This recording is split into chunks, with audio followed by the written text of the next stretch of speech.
slightly like this, so you have a shorter space between. I'm going to check some F check or F kijken hoe average space here.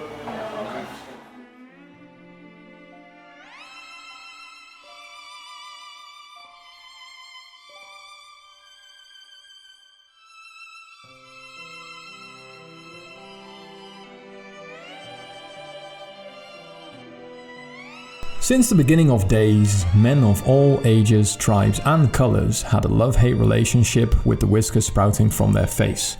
While some embraced the fastest growing hairs on their body by sculpting them into glorious beards, others picked up their tonsorial tools of fur destruction to fight the daily brittle battle in pursuit of that baby bun soft, smooth supportive chin and lip skin.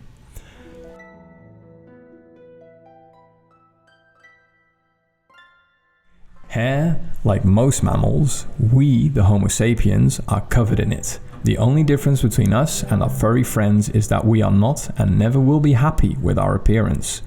Always searching for the ultimate profile picture to seduce and impress the ones we adore and despise.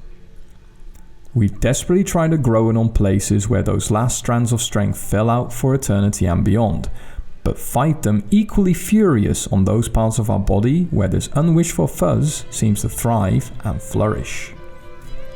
Surprisingly, when we look at history, the question to shave or not to shave was never easier and equally harder to answer than right now, as the street scene is no longer dominated by clean-shaven faces and the beard has made its strongest grow back since decades. No longer exclusive to bikers and hippies, the beard has become a jewel of the jaws and is widely accepted as a quick fix for the both weak-chinned or jawbone-impaired fellow man, as it is an accessory to the fashion victims and trendy dandies who spoil their new pets with luxury trims, treatments, oils, and ointments.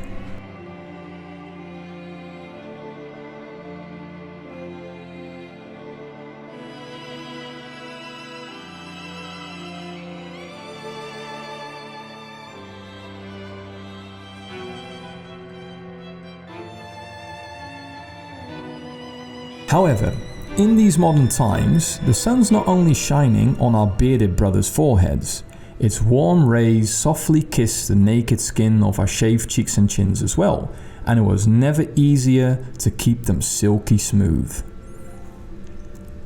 With respect and amazement, we look back at what our ancestors had to shave and pluck their whiskers with in the Bronze Age, and with equal respect and fear, we look at the cutthroat straight razors of the last century that obviously earned their vicious nickname for a reason. A gentleman by the illustrious name of King Camp Gillette changed things forever with his invention of the disposable double-edged razor, making a clean-shaved face affordable for all. With the rise in this new era of easily accessible sharpened steel, followed by the even more futuristic electric shaver in the early 30s of the last century, the daily shave of the upper class, like the weekly shave of the blue-collared working man at the local barbershop, slowly vanished into oblivion, with barbers storing their straight razors and leather strops in the drawers of their cabinets where they would gather dust, while their owners tried to adapt to the quickly changing times around them.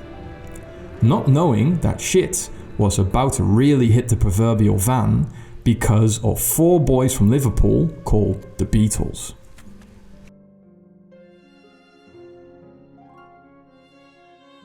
Times were hard for these traditional tonsorial parlours during these turbulent days of the youth rebellion, flower power and the wily sprouting manes and beards that came with them. Youngsters worldwide were celebrating their revolution for freedom and love and kicking down the conservative pillars of society. It was time for a wind of change, and what started as a breeze quickly turned into a storm, sweeping up waves of constant progression and prosperity. And guess what? It was this non-stop rat race that made the patrons find their way back to the barbershop. That vanishing third place in society we almost, but not yet completely, forgot about.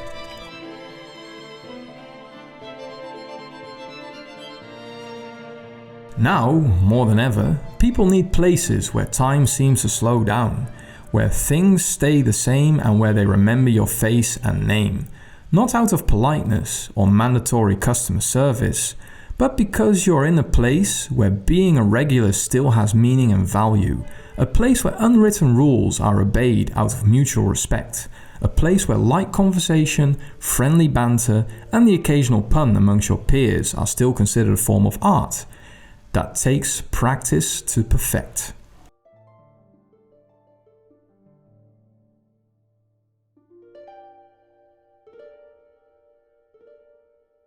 Places like these usually have a strong foundation built on rituals, from the paper neck strips all the way to the point where the barbers dust you off like an ancient Egyptian artifact, sealing the deal in a cloud of talcum powder and a splash of aftershave, before removing the cape as if he was a Spanish toreador, showing you the back of your head like he's just finished painting the 16th chapel. As melodramatic and even corny these little ceremonious acts may appear, they also set you at ease. They comfort like a warm blanket. They remind you of the times when all seemed good. Remember the first time you didn't get a sucker from the jar next to the register after your haircut? Finally, you had become a man.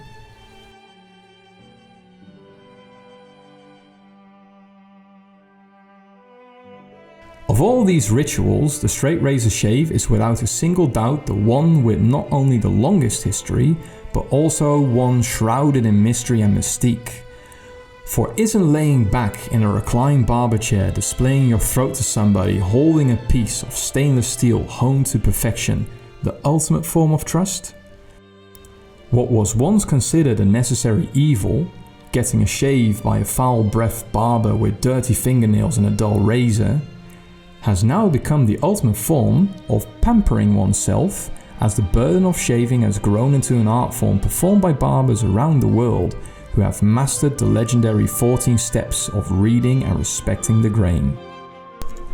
When you get a shave at the barbershop, it's not only about the 30 extremely relaxing minutes in the chair, the foam whipped up to perfection, the lightly perfumed hot towels that soften your beard and put your mind at ease, the soothing stretching of the skin to help the blade glide through the stubble, the massaging of the skin, the ointments, the ice-cold towel that brings you back to earth, and then, to top it all off, the splash of aftershave that sinks its thousands of tiny teeth into your shiny smooth cheeks, making you feel like a newborn man. It's about 100,000 years of history since our ancestors first picked up a clamshell to use as a tweezer. 100,000 years of passing on and growing the knowledge about the perfect shave. We at the Old School Barber Academy are more than proud to be a little part of that growing history, sharing our tips and tricks that we picked and nicked up through the years.